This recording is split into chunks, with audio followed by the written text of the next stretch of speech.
E aí, tudo fantástico com você? Aqui é o professor Alex, do Sistema Fantástico Cursos, e no primeiro vídeo da série, o que é o gótico, onde eu vou explicar a origem e evolução dessa vertente do fantástico na literatura e no cinema. E se você gostar do vídeo, no final te convido a deixar sua curtida e assinar o canal. E para a sua semana ficar ainda mais fantástica, o Fantástico Cursos agora tem 2 vídeos por semana, para você ainda aproveitar ainda mais as doideiras do fantástico. E para começar nossa série sobre o gótico, começar falando justamente do povo que deu origem ao termo, os godos. Justamente eles que foram responsáveis pela queda do Império Romano e pelo início da Idade Média, e por toda essa ambientação ligada a barbarismo, superstição e feitiçaria. Gótico, na verdade, é um adjetivo que remete a tudo relacionado ao povo godo, e especificamente há muito debate sobre o que exatamente, qual a etimologia da palavra godo. O que algumas pesquisas apontam é que ela está ligado no nórdico antigo, da palavra gota, que quer dizer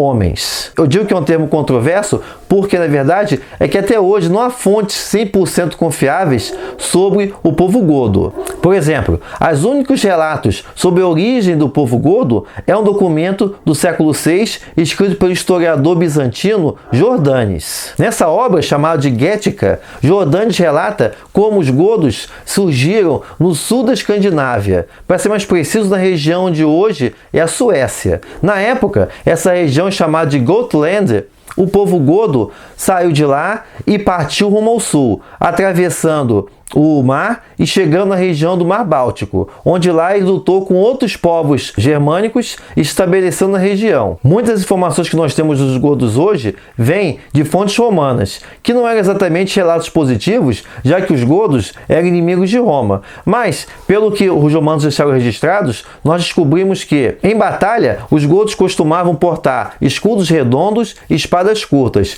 e também eram excelentes mestres na arte de montar a cavalo, do arco e flecha, e também do uso da falcoaria, ou seja, de uso de falcões em batalhas e mensagens. Na escola a gente costuma aprender que os godos eram divididos entre visigodos e ostrogodos, e essa divisão aconteceu no ano 370, quando os hunos invadiram a região onde moravam os godos. Isso acabou gerando uma divisão nesse povo, gerando os visigodos, que são os godos do oeste, e os ostrogodos, os godos do leste. Enquanto os ostrogodos ficaram naquela mesma região, os visigodos partiram rumo ao sul, chegando nos portões das regiões dominadas pelo Império Romano. Roma permitiu que eles ficassem naquela região, mas o fato é que, com o passar do tempo, os visigodos foram ficando cada vez mais ressentidos, seguindo os abusos cometidos por Roma. Duas coisas que a gente tem que falar sobre os godos, que são cercados até de muito preconceito, é a questão da religião e da língua. O fato é o seguinte, gente, sempre se fala do povo bárbaro e coisa e tal,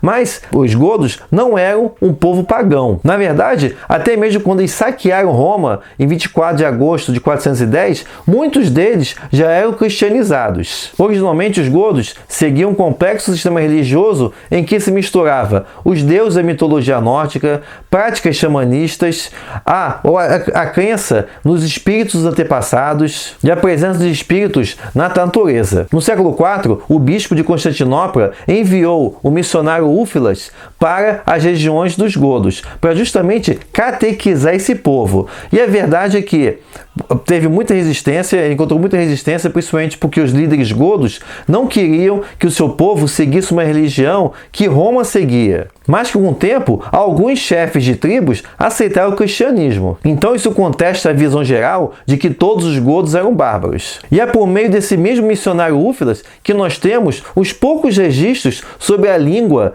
dos godos. O fato é que era uma língua transmitida oralmente. Não há até hoje registros formais da língua deles. O que nós temos são fragmentos da Bíblia construída pelo próprio Úfilas, no qual ele misturou o alfabeto grego com as runas nórdicas para criar um processo que ele pudesse usar para catequizar os godos. Para isso ele até usou uma vertente do cristianismo chamado cristianismo ariano, que aliás Roma nunca viu com bons olhos. Hoje o gótico, enquanto uma língua germânica oriental, é uma língua extinta. Ela foi falada apenas até certas regiões da Crimeia do século XVII. E como ela é transmitida apenas oralmente, não há registros escritos sobre sua forma. Por isso que muitos historiadores dizem que Úfilas foi a primeira pessoa a registrar a língua gótica. Como eu falei antes, vivendo nas regiões dominadas por Roma, os visigodos, com o passar do tempo, ficaram cada vez mais ressentidos com o tratamento recebido por Roma.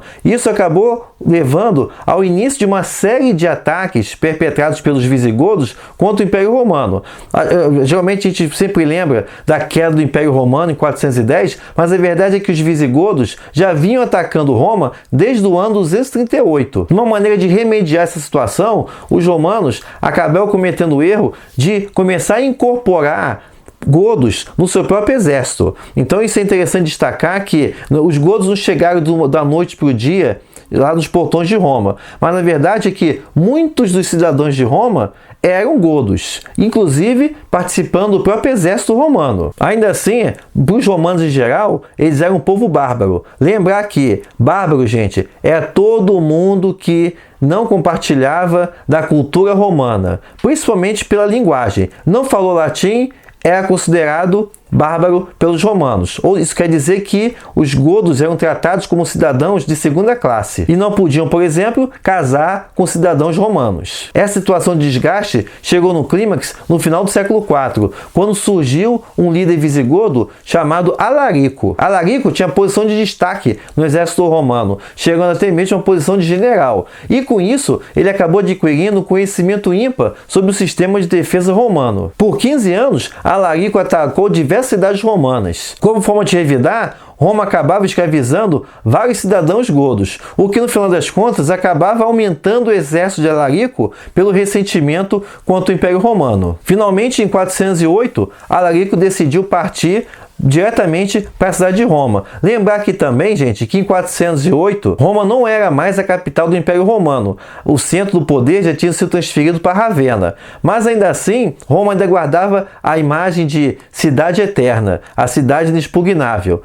Havia 800 anos que Roma não sofreu um ataque diretamente. Isso acabou acontecendo entre os anos de 408 e 410. Em 24 de agosto de 410, finalmente, Alarico e os visigodos invadiram o Império Romano e, ao lado de outras tribos, consideradas como bárbaras, saquearam Roma por 3 dias. Por conta desse ataque, por conta de seu papel de destaque na queda do Império Romano, o Império Romano, que vamos lembrar, já era cristianizado, os godos ficaram imediatamente associados com a Idade Média, já que a queda do Império Romano inaugura o início da Era Medieval. E até mesmo por todo o preconceito que eles já carregavam, acabou que impregnou-se a Idade Média e essa associação entre gótico e Idade Média como sendo uma Idade das Trevas. Essa é até uma imagem que a gente geralmente vê em filmes até mais ou menos meados dos anos 80, quando imperava essa ideia de que a Idade Média foi uma época de barbarismo, superstição e práticas macabras. Mas o que é engraçado notar é que, da mesma forma que eles destruíram o Império Romano, os godos, especificamente aqui os visigodos,